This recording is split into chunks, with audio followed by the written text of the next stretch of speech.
It is a grant that will go towards research and educational activities. And in general, the grant is focused on understanding how animals acquire mates. And this is a very important thing because obviously successful mating is one of the most important steps for reproduction. And if we can understand how animals acquire mates, then we can understand how animals successfully reproduce and how they can persist.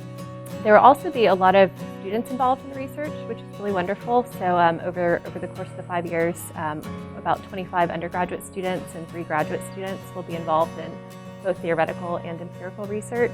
And with regard to the educational components, we'll be working a lot with the Gear Up program and developing some hands-on activities for high school students.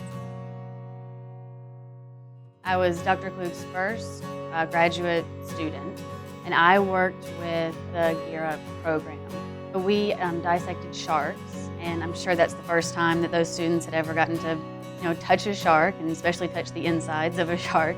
And I think it's really great for them to get that hands-on experience instead of just seeing pictures or maybe even videos. Seeing the different parts of the animal, I think it gives them a greater appreciation for that animal. So far, just as much as I've done so far, I've learned a lot about experimental design, for example.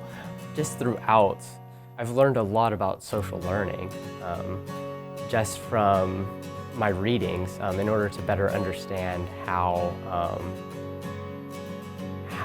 this stuff will be effective, how it could be effective.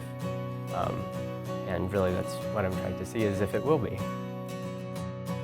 With the hands-on activities, I think it just, I think a lot of times when people picture science, they just picture it as very boring. You're reading a book, you're staring at a microscope.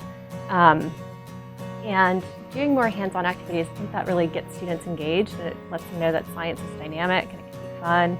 And just that when we approach scientific problems, we don't always know what the answer is going to be, and that's the fun part of science. You're always discovering new stuff.